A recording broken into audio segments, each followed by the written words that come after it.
And we welcome everyone joining us for another edition of the Stingers Up, Sacramento State Football Podcast. I'm Jason Ross.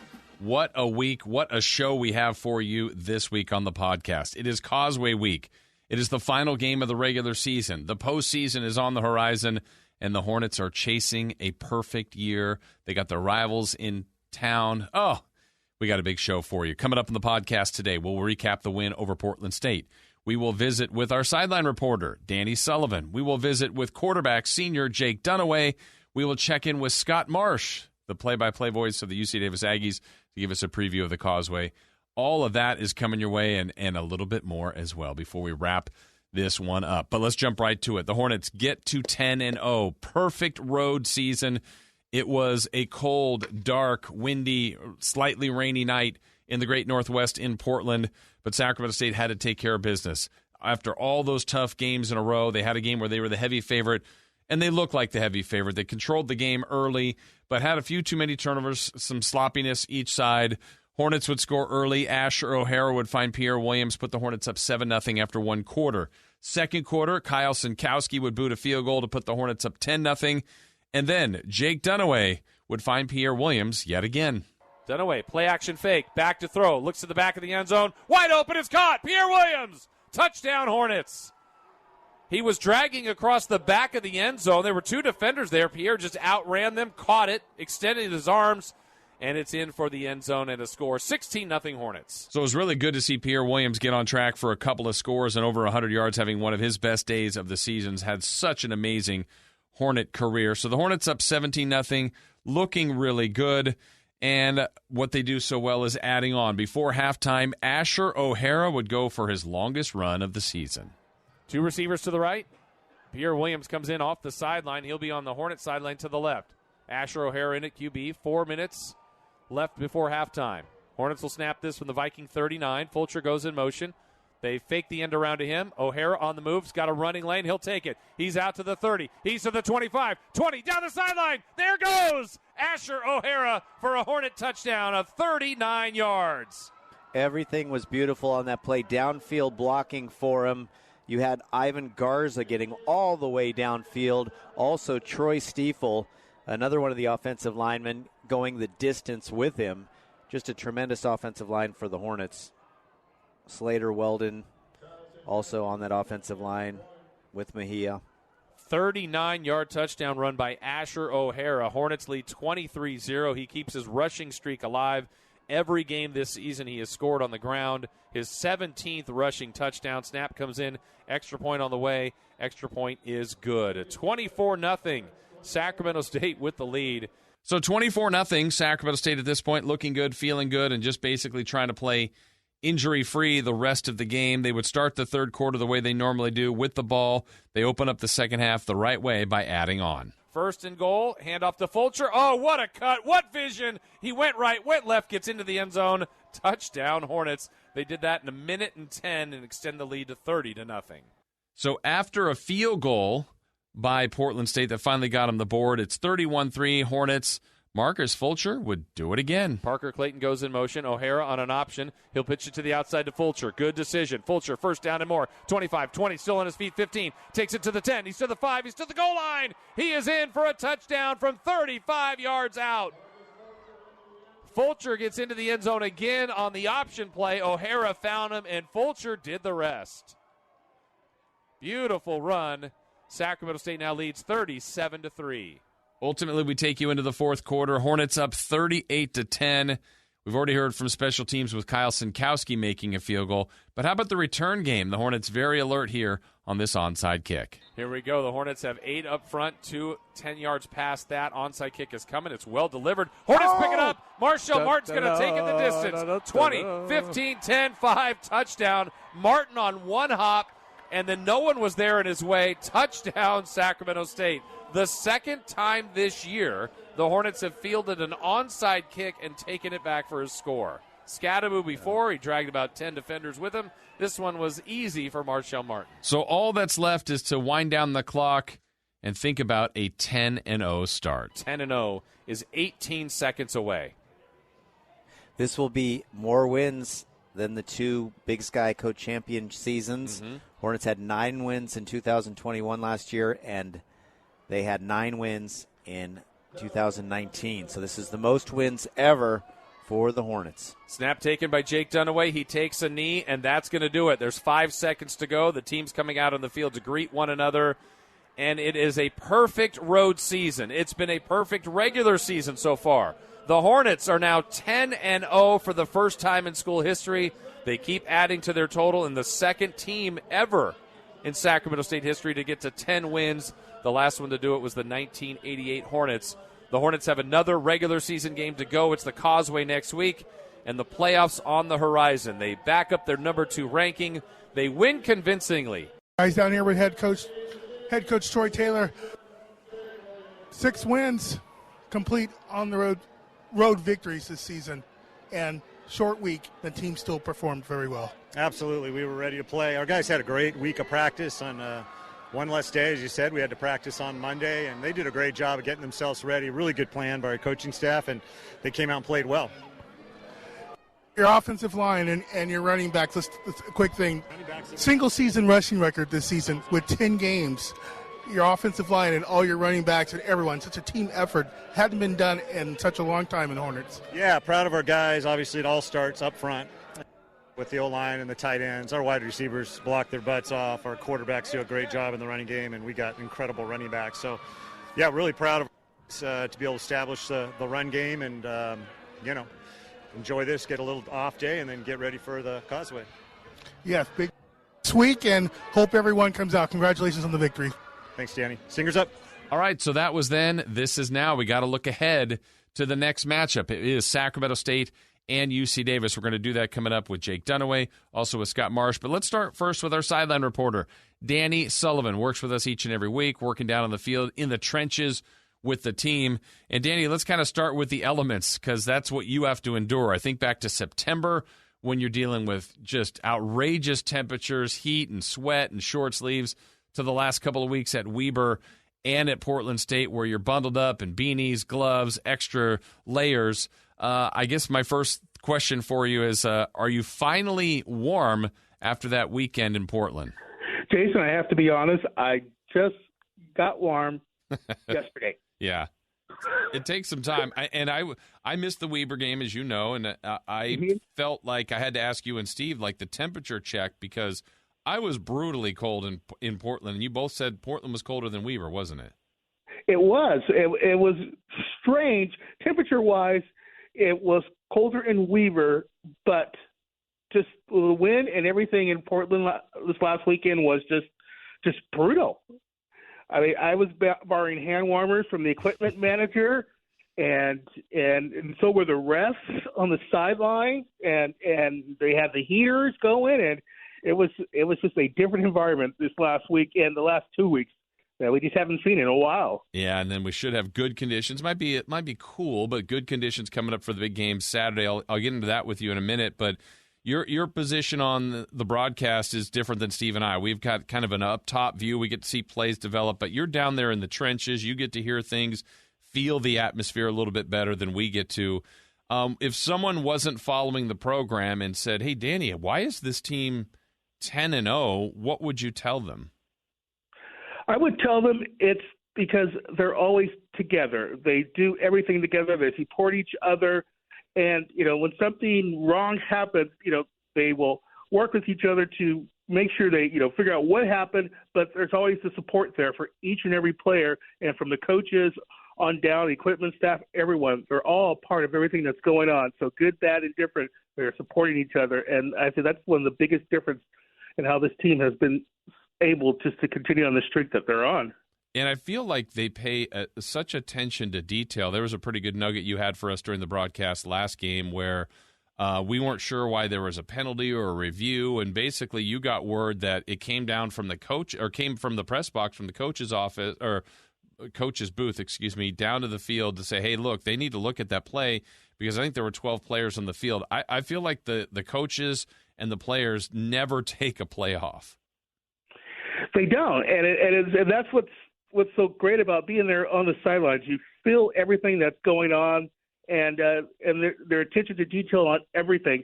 Now, we didn't catch that on the field, and it was just something the punt was coming, and you just prepared for the defense to go back out on the field. And up in the booth, Coach Bobby Frescas saw that there was 12 players and was able to radio down and tell the coaching staff to ask, first take the timeout and ask for a review for them to recount the players on the field. And surprisingly, they did it. I mean, I would think after the play that the refs wouldn't have looked at it, but they did. And then they found that there was 12 players on the field. There was a player still trying to get off the field. And what surprisingly from what I heard was that it was kind of visible. So, I mean, if he saw it, the ref should have saw it. So, but I'm glad they did catch it and were able to make that change and got the offense back out on the field because we were on a 4th and 5 at that time. Yeah. I know one of the best parts of your job and one of the main functions can be of your job is to report injuries. Fortunately this year, Danny, there hasn't been a ton of that. And I don't know if that's a credit to the training staff, a credit to less contact during the week, but thankfully, Danny, we haven't had to go down to you to the field for as many injury reports this year. That has been a great part of this season, and then it's something that we have to look at as been a bonus. The strength and conditioning staff has been great, and our trainers have done a great job with the players. And the players that have been hurt that you've seen during the game are usually something minor, and they've been able to either be able to come back or it's like, hey, it's not worth it. We're up. There's no sense in rushing them back in. Just let them rest up and prepare for next week's game. So, a lot of credit goes to our strength and conditioning staff and the trainers, led by Matt Davey, and it's been great to have this great staff working with our team this year. Yeah, it really takes all of them. I mean, it does. You have to have good players, good coaches, good staff, the whole crew, and that's what's going on right now. To see this team at 10-0. And I look at them offensively, Danny. I look at them defensively, and then certainly special teams. This is a good unit. And when I think of special teams, a lot of people think of you because they think of you back behind the goalposts, the many celebrations of Danny Sullivan behind the goalposts. How much fun do you have watching Kyle Sinkowski boot those 30, 40, 50-yarders through the uprights? It's a pleasure. I go over and I thank him for being him. And, the whole crew of them, long snapper, the holder, and Kyle, these guys do such a great job on the sidelines. They're always together, and they're always working on this technique and everything. And then just to get behind there and watch him kick, I feel like as soon as I hear you say the ball's been snapped, I'm ready to put my arms up just because he's just so accurate. And sometimes you just go, it's just an amazing thing that they do together. They're just there. The kicks are just there. Yeah. It makes my job a lot easier. How many people tell you that they watch you now behind the goalposts? Most of the sideline, coaching staff. I see. They said we kind of look, we glance, see what you say, and then what you do, and then we're moving on to the next thing, or waiting for the team to come off the field so we can high five them. So we do a quick look at you, see your reaction, and then okay, let's move. We're moving on. I got to ask you, too, look, you, me, and Steve, we've all done this a long time. We've all been friends. It's enjoyable, obviously, to be all together and around the Hornet people, the relationships we've made if they were 0-10, but it's way more fun watching what they're doing. How much are you personally enjoying this season? I'm enjoying this a lot, Jason. It's just been fun. It's fun as we say. We're people watchers. We're always seeing what others are doing, and so the joy is in watching everyone else involved, just working hard and being together and doing what they love to do. We sit in the back of the bus on our bus trip, and with we got the graduate assistants, we got the video crew who sit back there, and after a game, these guys are just going at it, talking about stuff, and they've got their laptops out, and they're already working on the next game's film stuff to be ready for the coaches, and just going through stuff, having a great time. I think we had a weird conversation this week and talking about cheese curds. Yes. And I was like, where did that come from? Hey. But, it's just a lot of fun just being involved and watching everyone just working hard for this team, and it's just great to see. Hey, Danny, what happens on bus 3 stays on bus 3. We can't let out all the secrets.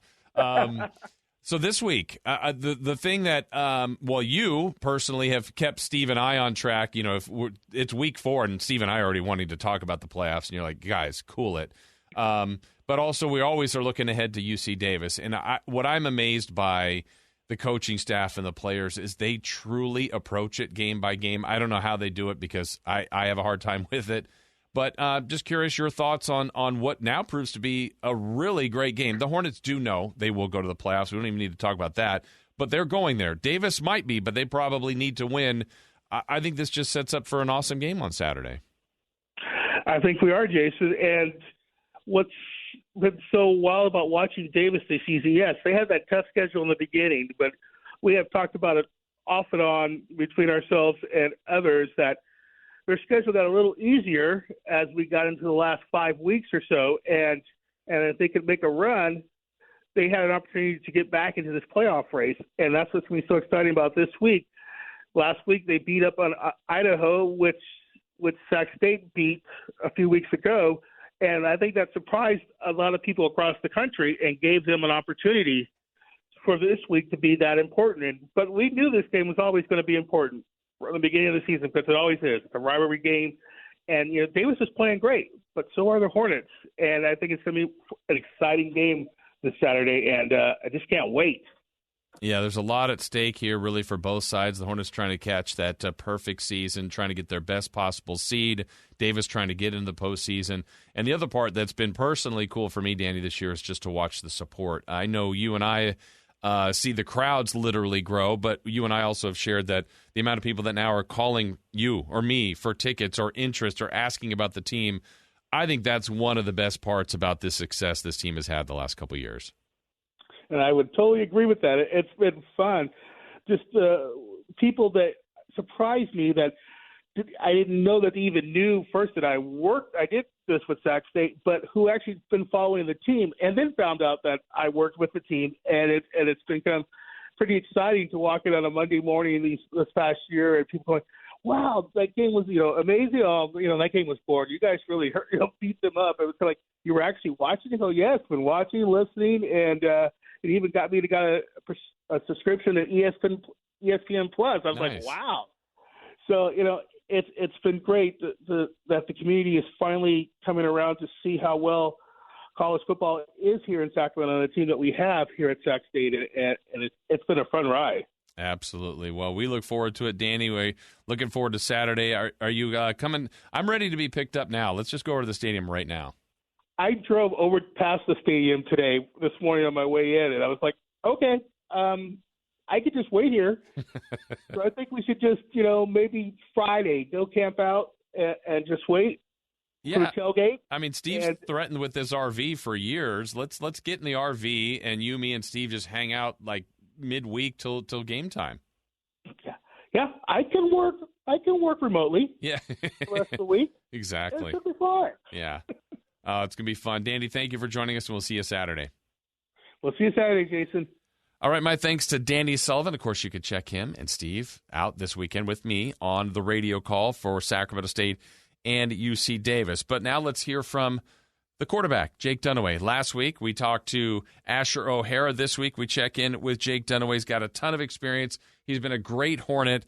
And I start here by asking Jake how his overall experience at Sacramento State has been. I've really loved my time here. Really thankful for the opportunity, and Coach Taylor and his staff for bringing me in. I bounced around a little bit, went to Davis, redshirted there, went to junior college in San Diego, and then, got my opportunity here. But ever since I've been here, it's been nothing but love and support from the coaching staff to get you ready both physically, mentally, to play, and it's just been a heck of a ride, so a lot of fun. I've asked a lot of your teammates, and everybody's had a similar answer, but there's been little offshoots in this. Why do you think you guys are 10-0? Not just, you're playing Davis, you could go to a perfect season. Why has it worked so well for you guys? I think because, we have a lot of experience, but I think a lot of the guys just kind of understand our potential as a team. We're a very close-knit group, a lot of chemistry. And a lot of the veteran guys are bringing along the younger guys, which helps, in the locker room. And then we have an amazing coaching staff. They've done nothing but win since they've been here, and they've done nothing but win everywhere they've been. So really trusting in their system because obviously it works. And, it's just believing in one another at the end of the day. You guys have to have this confidence because for the most part you guys are ahead of a lot of games. But the couple games, the last couple or a few weeks back, to come back on Montana, to come back on Idaho, what did wins like that do for the confidence? Those wins are huge. Just big wins in the conference, big wins, as far as nationwide standings and things like that. But I think it's more important to, teach the team that, we can, battle back from adversity. So being able to be tested and work through some challenges. If you're just steamrolling teams, you get to the playoffs and you get into those close games, you need to know that guys are going to respond. And I think that those challenges have helped us realize what kind of team we are. We're able to be gritty and fight through some adverse challenges because every game's going to have ups and downs. So, we're happy to get those wins, obviously, but I think it really is just beneficial for us going forward. So when you ultimately chose Sacramento State, you mentioned your journey bouncing around a little bit. I'm sure you couldn't have envisioned it going this well as far as how well you have played, how well the team has played. But what kind of brought you here? Let's take us back to your decision to come to the Hornets. I never imagined being here. Obviously, it was kind of a match made in heaven when I realized it was the Folsom coaches. I went to St. Mary's in high school, so I had a connection with them, had played Folsom before. My junior college coach was friends with Bobby Frescus, my quarterback's coach now, so there was a bit of a connection there. And I was really going to junior college, obviously, to try to find any opportunity. And when the Sac State coaches came knocking and they were looking for somebody, pretty quickly they wanted somebody to commit and come in and, be a factor for their team. It seemed like a great opportunity and great match for me, not only because I'm a Northern California kid, obviously. So I was able to come back home, be close to my family. My family could come watch the games and whatnot. But, I took a visit out here, and the moment I got here, I knew that the players were genuine. I knew the coaches were genuine and being close to home. So I was just ready to get to work. I want to go into the quarterback room. It seems like you guys are really tight-knit. We know you and Asher are close, but between Caden and Dorian and then Bobby Frescus, what's that room like on a week-to-week basis? Oh, it's great. When I first came in, I was kind of the new guy, with Kevin Thompson and Tristan Meyer, Roman Ale, Jack Rice. So, now the room is completely different, and I'm the only one that, is left. So, I've taken those other guys under my wing, kind of, so to speak, and the coaching staff's done a really great job of bringing in, amazing people first and foremost. Obviously, they're great players, but great people, and they love the game. And like you said, we're really, really close, really, really tight. And Coach Frescus and Coach Taylor are, arguably the best coaches any quarterback could ever imagine. So we have a lot of fun, but we also learn a lot of football, and, we definitely are prepared week in and week out for the opponents we're going to face. And, I think we've got the best quarterback room in the country, so I've been blessed in that way. How would you describe Coach Taylor as a play caller, as an offensive mind? He's super competitive but can be mellow, but can get after you guys. He's got a really interesting mix, but how would you describe him? Yeah, he's really balanced for sure, but just an overall genius when it comes to football. He focuses on football 24 hours of every day. And, he's always drawing plays, always trying to find ways for us to get better, always trying to find ways to put, especially the quarterbacks, in ways to be successful. So he loves it, and he loves us, and we love it, and we love him. So every time when we're in his office and we're going through plays and we're going through cut-ups and new installs, it just seems like he's already seen it work, which is so crazy because, he's drawn up plays for the first time. Like, like I've watched their film a million times and this is going to work. And, we go out in the game and very first time we run it, it's a touchdown. So you have a lot of respect for that. And, he's been doing it for a long time, and, you kind of just got to trust him. When someone, I've heard like NBA player, like maybe Michael Jordan, if he tried to come back and coach, like do as I do. Well, no one can be like you. When he sees things like that, can you see it in the same way that he's explaining it, or is it sometimes hard to follow? No, I definitely do. And I think it's, we're going over the cut up and he'll be like, oh, do you guys like this? And we're all just smiling because we know, like, yeah. Okay, we know exactly what you're thinking. And it's nice to have, both of our coaches have played quarterback before. So that's a huge help for us, as they kind of understand what we're going through, what we see, obviously having the football IQ of what will work against different defenses. So having their knowledge and their experience playing our position is huge for us as players, and it gives us a lot of confidence for sure. Have you reminded Coach Fiske that you've passed a lot of his records? I think he did more reminding of me. We joked around a little bit about it, but none of that would work without him. So a lot of that credit goes to him for sure, and he was a great player, and I attribute a lot of my success to him. And obviously it's cool, and we talk about it a little bit, jokes here and there, but I feel like I've got a lot more in the tank to go, and just looking forward to the next one.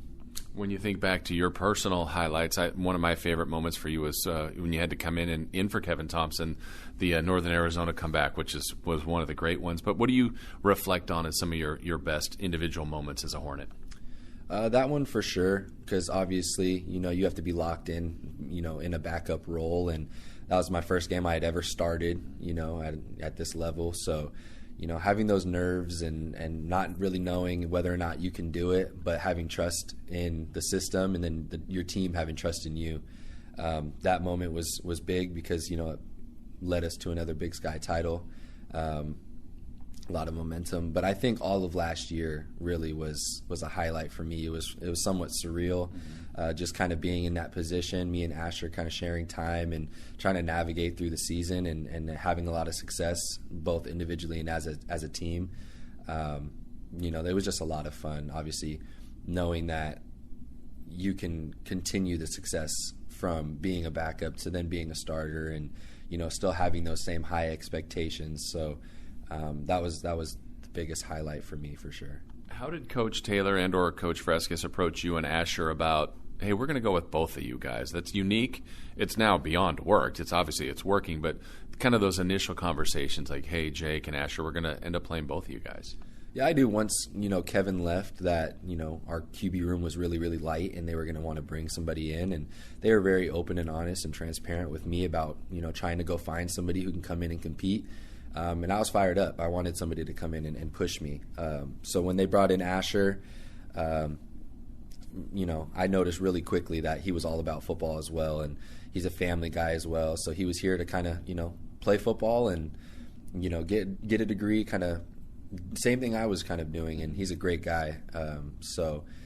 The competition was great. We had a really good summer, really good fall camp together. I tried to bring him along with me, and I kind of realized that very quickly that, we both had different skill sets and that we both could bring a lot to the team. So I think the coaching staff realized that as well, and they kind of sat us both down at the same time and said, hey, you guys are both doing great, and we honestly don't know what's the best decision here. So they were kind of like, we're gonna roll with both of you guys. So we didn't know if it was going to be a quarter by quarter thing, half by half, game by game, but we were okay with it because we both knew we kind of deserved it. So I think the main thing with us and buying into that whole system was just having each other's back and knowing that coach is going to put us in positions where we are going to be able to showcase our strength. And I think it's really worked seamlessly this year. Last year, obviously it wasn't easy at first, but the more and more we've done it, I think the more comfortable we've gotten. So you guys obviously know that you're both playing, but it might even be you might play 10 plays in a row. Then you might not be in for 2 series. It might even be, I think last week at Portland State, there might have even been a timeout and you weren't in, and then out of the timeout, then you guys rotate. I mean, you literally have to be ready for every play, don't you? Yeah, for sure. I mean, it helps at practice. He does the plays that I normally would run in the game, and at practice I'm doing a lot of the plays that he would normally run in the game. So regardless of who's in there, I think Coach Taylor has confidence in his entire playbook.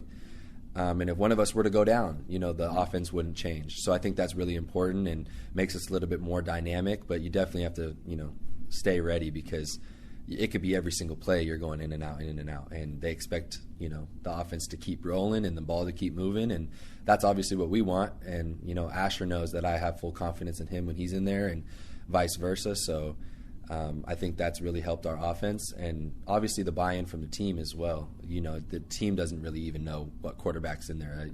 As you can imagine, the O-line's not looking back there to be like, who's taking the snap or who's throwing the ball, who's running the ball. So just trying to be as consistent and efficient as possible. I think that's really the goal of any offense.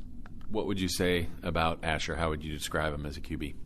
Oh, gosh. He's a walking highlight. As you can see, from watching any game, he's either jumping over a guy, spinning, ducking under somebody, throwing a deep ball, dime. But he's just a great leader. He loves football. He's very passionate about it. He's a little quieter sometimes, but he definitely can get guys behind him. And I think that just really comes from his passion and his love for the game. He's one of those guys that's very resilient, will never give up. But, yeah, just a walk-in highlight. The dude does things that I couldn't imagine doing. And obviously we have different strengths, but he knows what he does well, and he definitely, amplifies that on the field. It's good. You guys are a good compliment, because he was saying last week, I talked to him, he's like, yeah, Jake throws into windows that, I couldn't even try, and you can fit it in there. And then I'm thinking back, I think it was Cal Poly down at the goal line, and they went kind of a QB sneak trying to get you over the top. It wasn't quite the same as Asher, was it? No, it definitely wasn't. And we joke about it all the time. I'm like, man, I hope they get me in there at the 1 yard line. I was like, I'll just do my Asher impression because you make it look so easy. And that's really what it is. He makes it look so easy, and I know it's not. So I have a lot of respect for him and his game, and he puts his body on the line each and every week. And as a quarterback, that's really hard to do, obviously, because it's hard to be all banged up every game and know that you're still going to get 15, 20 carries. So a lot of respect to him. He's a super tough competitor, and I look forward to watching him run the ball and throw the ball every single game. Yeah, it's got to be fun for you guys to watch. You're only as good as your line, and your line's been amazing this year, but you're a skill player. So you're a lot of times getting it out to those guys or handing it to Scadaboo and Fulcher and watching.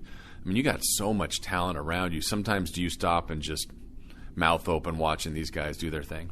Yeah, we have talent everywhere, especially on offense, and I think that goes back to the veteran experience that I talked about earlier.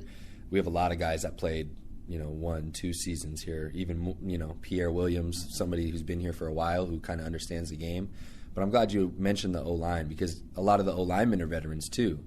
And like you said, the offense can't move without them, and they've been doing a great job. They keep me and Ash very healthy. They open up holes for Scadaboo and Fulcher and Tolliver and Gable and all those guys that run the ball, and they give us time to throw the ball, those skill guys. So hats off to our O-line. You can't win a football game without them, and they've been doing a great job. And when you have all that talent and playing quarterback, it's really about getting the ball to those players, and letting them do special things with the ball in their hands. And I feel like we're able to mix it up and get everybody the ball, everybody involved, and I think that makes our offense really dangerous, because you can't really just highlight one guy or two guys, because we'll get anybody involved, and we trust that they're going to make a play. So you've got the Causeway coming up. You've got hopefully many more playoff games after that. What's next for you once football as a Sacramento State Hornet is done? What would you like to do? I definitely would love to keep playing. Football is in my blood, and I definitely feel like I've got a lot in the tank to still prove to myself, and just having fun with it. I'm loving each and every moment I'm out there. So see what opportunities come my way, but really focused on this season and trying to finish off my senior year on a good note and accomplish everything that we can accomplish here and do things that have never really been done here. And those opportunities will come if they come, and if not, you'll figure it out. But I'm just really blessed that I've graduated, and I've got a plan past football, but not in any rush to hang up the cleats by any means. I know your family comes out to games. I don't know who was responsible for it, but I think it was the last home game. There's Jake Dunniway on a stick, your big head on a stick, and my brother-in-law went to the game, so he's put that picture. It's like on our backyard, or it's on the window facing our living room. Yeah. So every morning I'm like, "What's up, Jake? You're just sitting right there." The attention you get, the attention the team's getting, and the fun. How much? Just overall, this has just got to be a thrill to have this be your final year, and just you guys are going out with a bang.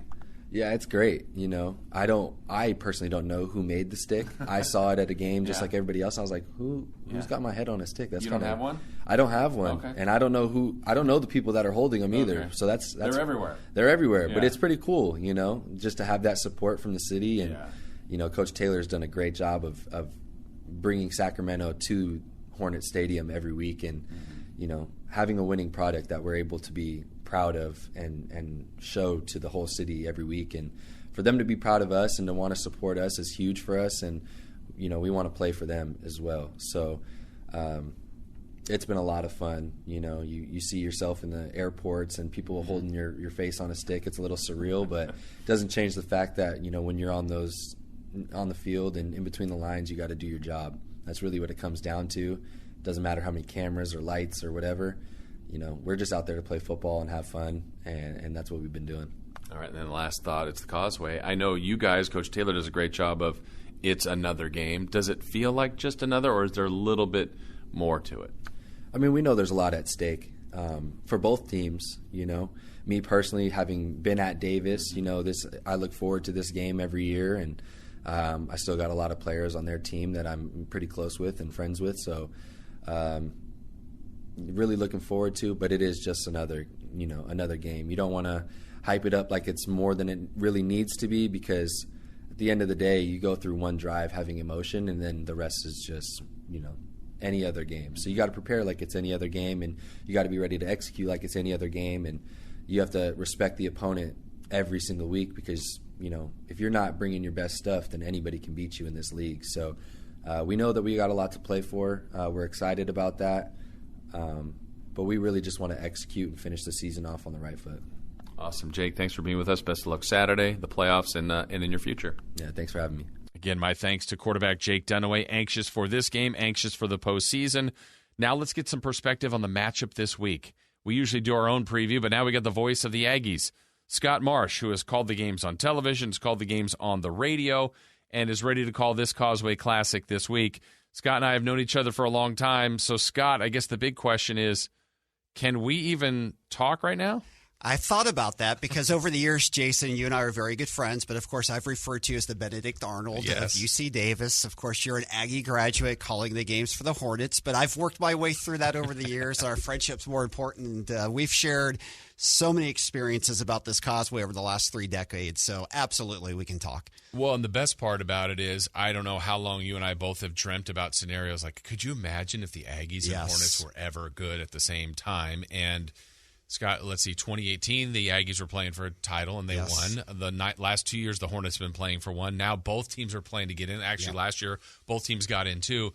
This is great when it really means this much. I totally agree, and I feel like for Kings and Warriors fans, this is kind of the same look where the Kings have been good in certain years, the Warriors have been good in a lot of years, but they haven't been good both at the same time. We've never seen the Kings and a Warriors matchup in the playoffs. They've never even been in the playoffs in the same year since the Kings have been here, 38 years. And that kind of feels like what the UC Davis-Sacramento State rivalry has been, too. There's been years when the Aggies have been really good. To your point, there's been years when the Hornets have been really good. There haven't been years where the Causeway, both teams have come in really playing well, both playoff caliber teams, both really playing for something, and we finally have that this year. You told me when the Aggies were 1-4, you said, we're good. This is a good team. What did you see then? Because obviously now they're showing it. Well, I just felt last year, I mean, the Aggies at one point were 8-1 last year. We were 5-0 at one point. We started off fabulous. But it didn't have the feel that team was a national championship caliber team. And as we saw at the end, when the schedule got harder, injuries set in a little bit, the team faded, lost the last 3 games. Turn it over to this year. This team, to me, just at the start was more experienced. You had Miles Hastings another year under his belt. Yolonzo Gilliam coming back after he went into the portal and could have transferred, but came back. The defense was deep. Coach Hawkins came out and said he thought it was the best team in school history. Some scoffed at it. But when I saw them through the first 5 weeks, I said, this is a very good team. We had chances at Cal. We could have won that game, and it could have, should have, would have, doesn't matter, but we played well. We played well on the road at Montana State, a very good team, as you know. Weber State game, we probably should have won that game. We outbeat them in the turnover margin 3-0. We missed 3 field goals. We missed a 2-point conversion. We went for it, or we kicked the field goal on 4th and less than a yard. So the point there is we narrowly lost 17-12 to a top 5 caliber team. So you're 1-4, but you're feeling, boy, we've got a good team. We've got a run coming here, and that's what we've seen, winning 5 straight now. And credit to them, Coach Hawkins and the staff, for keeping them together, because 1-4 could go the other way and go, it's a good team, but it just kind of fizzled.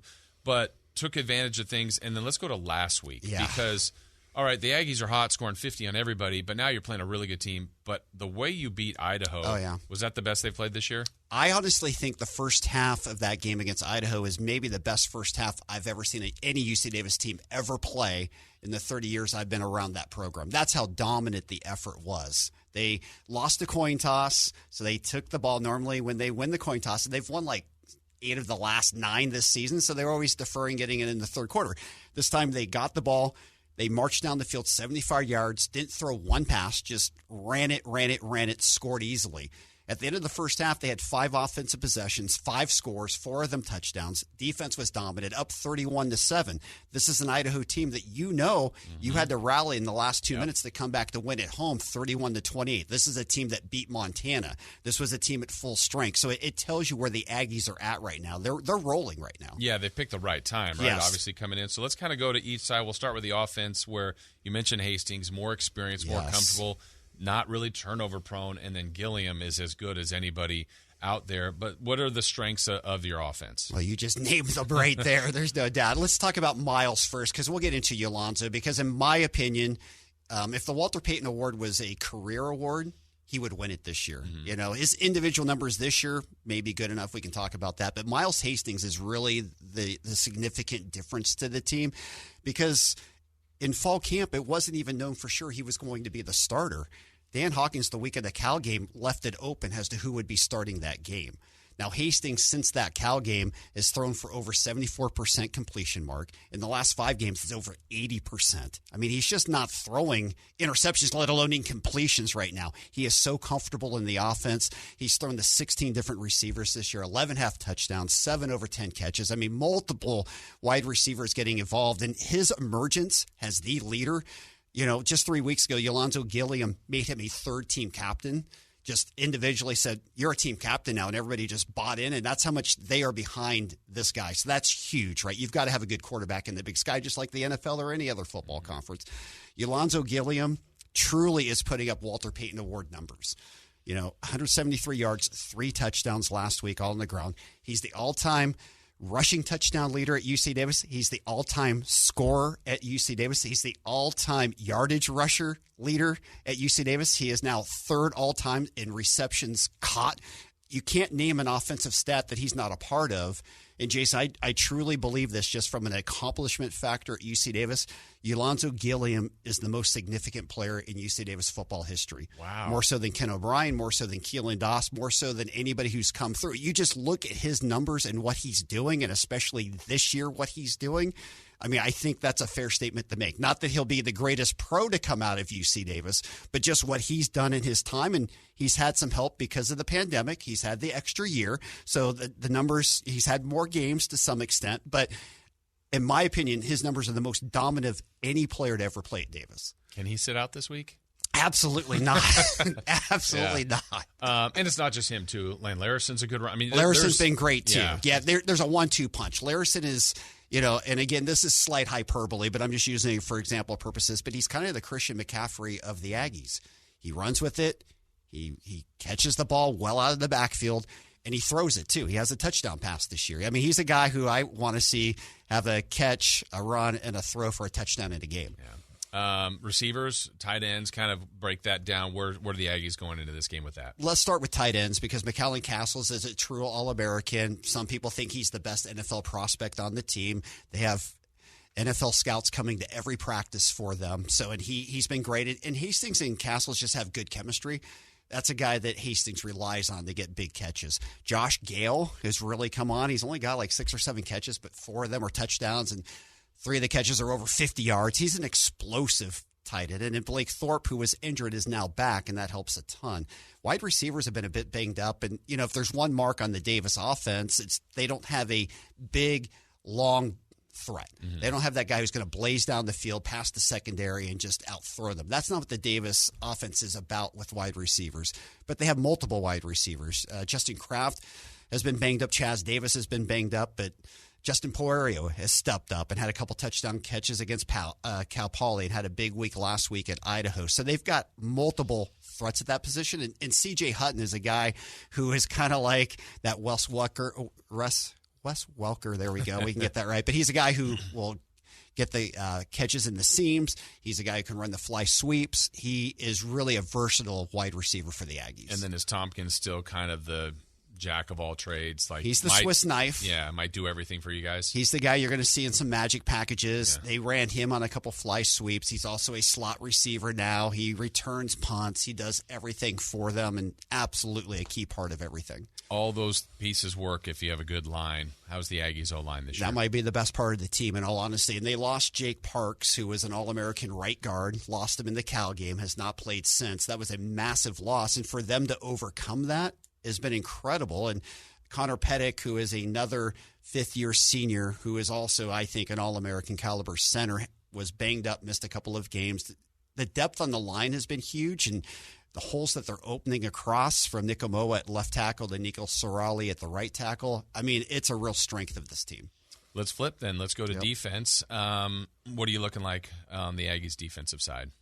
Defense is definitely improved from a year ago, and I think when Dan Hawkins was talking about the Aggies being the best team in school history this year, what I really think he was saying is they're the deepest team ever in school history. And it shows up on the defensive side probably more than anywhere else, especially with the linebackers.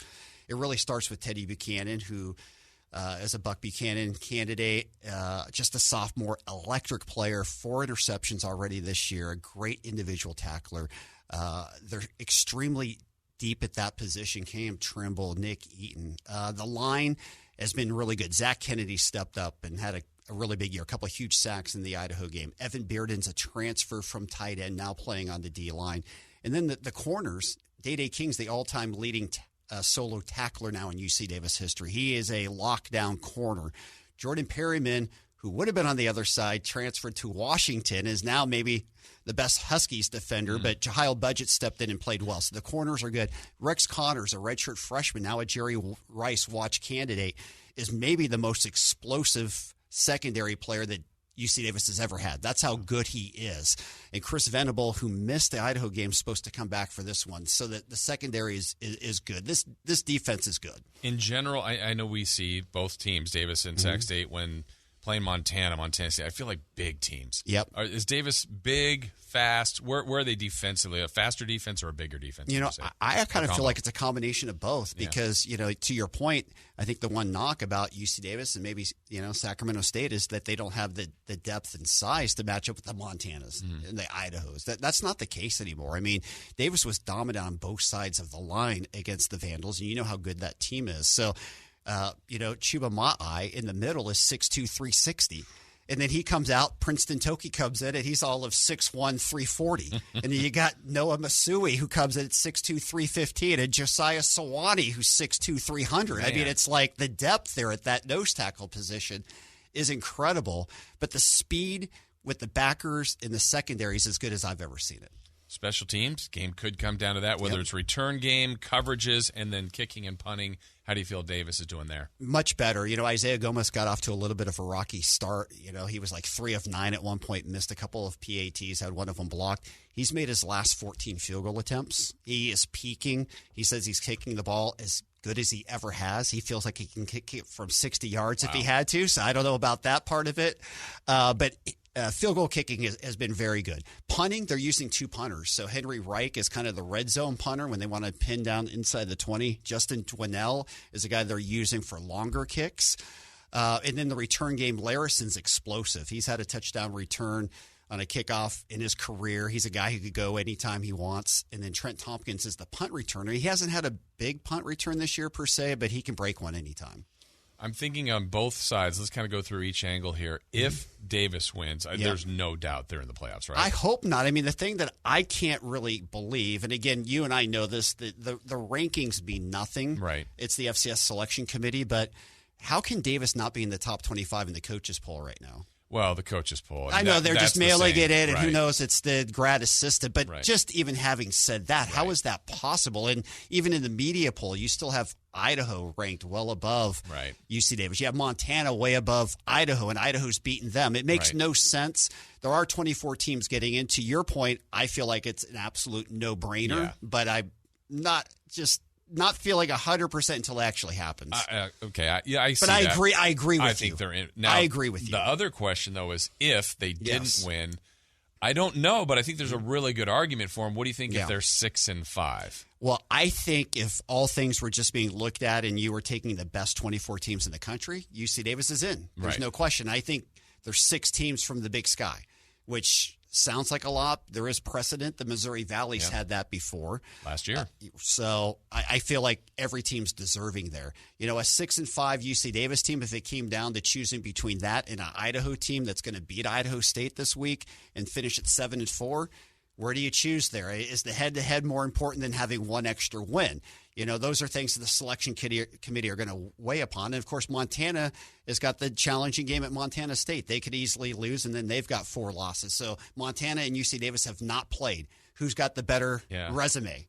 How's it all come down? And then you've only got 11 at-large berths. True. So it's not like there's this infinite number of wild card teams, per se, that you can pick from. But to your point, if we do pull off what would be an upset against Sacramento State, there's no doubt. I think the team's not only deserving of being in the playoffs, but I think it should be a seeded team with a home first-round game. What's so interesting is thinking back to about a year ago, you brought it up earlier, Scott, that Aggies were 8-1, lost to Eastern right before Sac State. And in the Fog Bowl. Everybody already knew they were going, though. You guys knew you were going to be a playoff team, but I don't think you felt as good as you do now. Like, it would have been a playoff team that maybe might win a round or two. Where now it's like, if you get in, you guys could go a long way, if not the whole way. Yeah. It's just, can they get in? It's weird, the difference. I agree with that. Last year's team, of course, they went to South Dakota State expecting to win. The team did. Sure. Anybody outside the program really felt they were going to lose in the first round last year. Just the circumstances going into it, some of the injuries, all of that, and sure enough, they got shellacked at South Dakota State. So this year's team, I honestly feel, and I feel like there's a lot of teams that can, because Sacramento State can too, but I honestly feel UC Davis can win a national championship this year. It would not shock me to see them in Frisco, Texas, if they get into the tournament. I think they're that good. Yeah, that's how awesome this game should be. Yeah. And by all accounts, I'm thinking close to 20,000. Aggie fans will be there. And you and I were talking, before this, even the rivalry is still there, but it feels like both teams have gotten to a point, not to eliminate the rivalry is not the right term, but they both have bigger and better goals too. And it's not to diminish Sac or Davis. Yeah. It's just they both are that good now that they think they can do this whole thing. The rivalry matters for the media. Mm-hmm. It matters for the alums. It matters for everybody outside the two programs. This is my personal opinion. I don't think Dan Hawkins or Troy Taylor care one bit about a rivalry this week. They're not even thinking about it. It's another game to them. It's an important game. The players might be a little bit more juiced about that fact, but ultimately they're focusing in on bigger things than that. And I think it's true of anything in a season. If you look at rivalries, they matter more when other things are less important, right? So that big game versus USC and UCLA means a lot when there's not a lot of other things on the line. The big game, Cal, Stanford, well, usually those teams aren't competing for big things. So that game is the game on the schedule. That's how the Causeway used to be. It used to be the game on the schedule because neither team was competing for a lot, right? Especially in the D1 era. But this year, there's so much more than the rivalry. But having said that, from an outside perspective, this is the game that matters. This is it. This is bragging rights. This is like for the city of Sacramento. Sacramento State's gotten all the attention this year, deservedly so.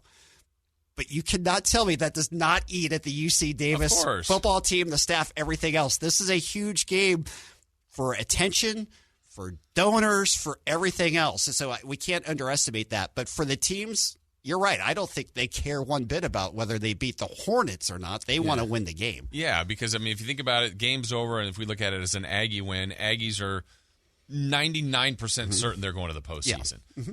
Oh, and they beat Sac State. That's the byproduct. If the Hornets win, they win 11-0, they might be the 1 seed. Oh, and they beat UC Davis. Right. It's not like it's an add-on, but it's not the end-all, be-all. Agreed with that. And I will say just, on the Sacramento State side, and you can speak better to it, the one thing for the Hornets, it's been the best year in school history, no doubt about it. And the cap off an undefeated season would be amazing, and possibly a number 1 overall seed going into the tournament. All those things would be fabulous. But, in the big picture of things, it's like, the Hornets have had home field advantage in the playoffs a couple of times and unable to come through, so it's like the important part of the season is coming up now with the playoffs, and it's like, what do you do in terms of getting to Frisco, Texas at that point? Right, you're right, because a win over Davis would be great, but their true evaluation is winning that first playoff game, and they haven't done it for whatever reason, and they'll have their chance to do that. But they will. And the thing of it, too, is, again, the way seedings go, and let's just say UC Davis does get in,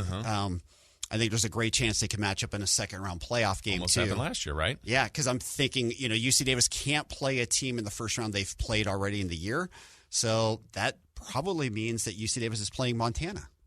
Maybe, I mean, that's one possibility with that seed going to Sac State afterwards. Right. Man. So this could be just the first of a couple conversations. Yeah. Is it Saturday yet? I can't wait. I'm fired up. And I will just say I'm really disappointed that there's not a Causeway luncheon this year. There's not the press conference with both sides coming together. I really miss that. And again, the teams aren't focused on that. Right. To them, it was just a distraction.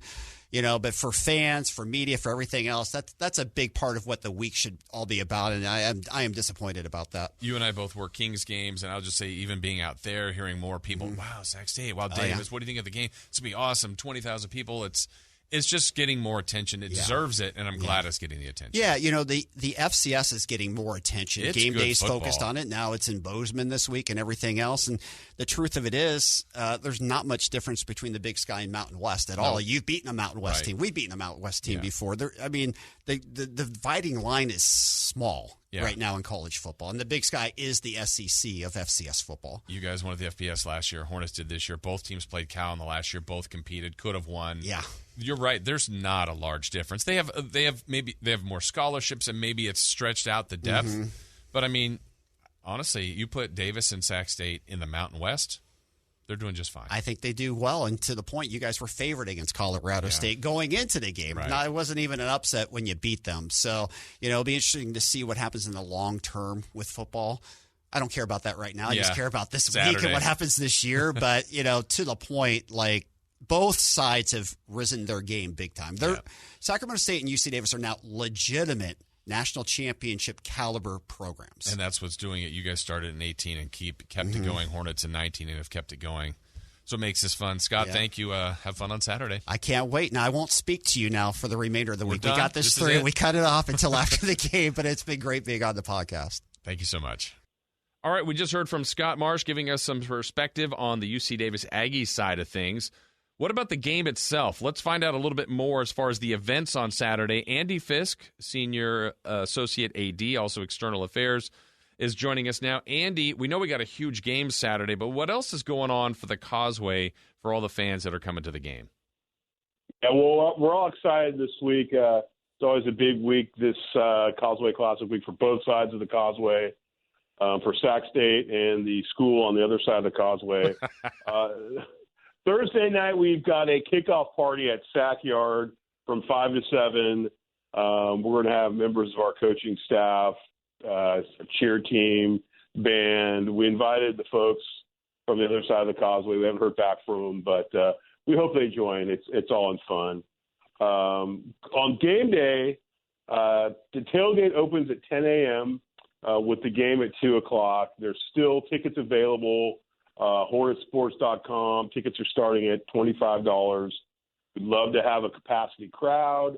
We're expecting a close capacity crowd, if not capacity crowd. So we're all excited here for the game this week.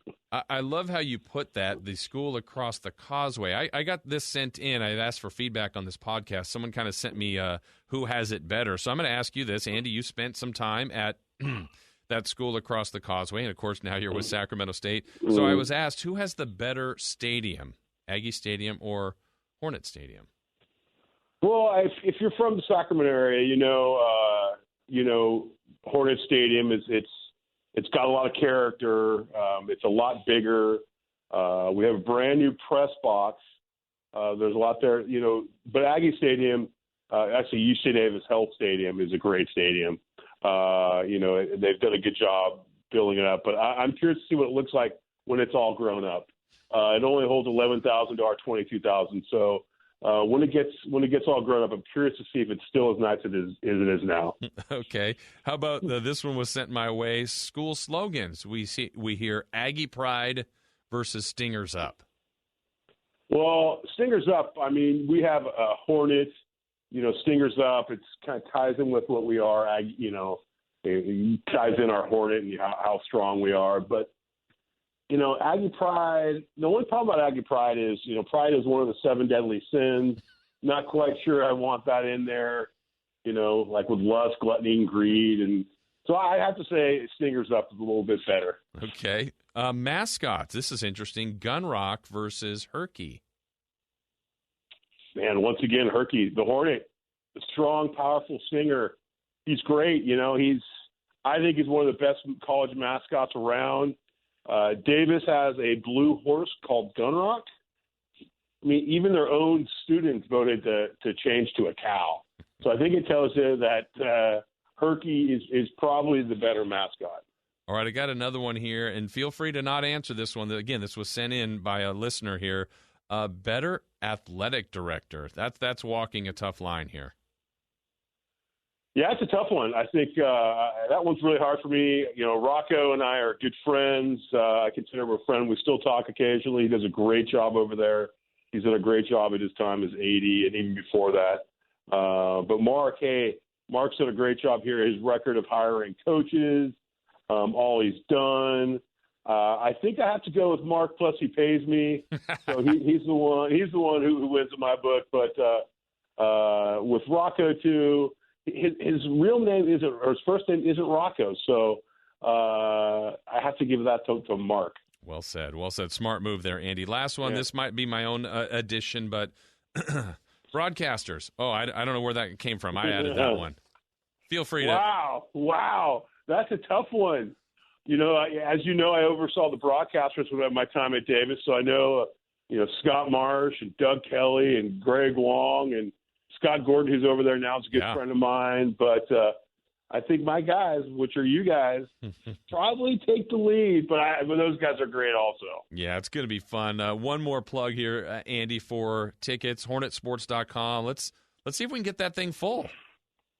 Yeah, we'd love to have as many people as we can. Wear your green, show your Hornet enthusiasm, and we hope to see you all out there. And it should be a great game. There's a lot at stake. The Hornets are going for a perfect season. The Aggies are fighting for a playoff spot, and they've got a great team over there. Don't let their record fool you. They are a strong team also. So we're really excited for a wonderful game this weekend. It's going to be awesome. Andy, we'll see you on Saturday. Thank you. All right, there's Andy Fiske. I hope you enjoyed that. Again, get your tickets at hornetsports.com. We want to see everybody out there for the Causeway. It should be a massive showdown. We'll be back next week to recap that, tell you about the Hornets playoff journey, where their roadmap looks like, and recap this whole thing like we said. We thank you for listening. Thank you to Danny Sullivan, to Jake Dunniway, to Scott Marsh, to Andy Fiske, and to all of you. That's it for another edition of the Stingers Up podcast. I'm your host, Jason Ross. We'll talk to you next week. Stingers up!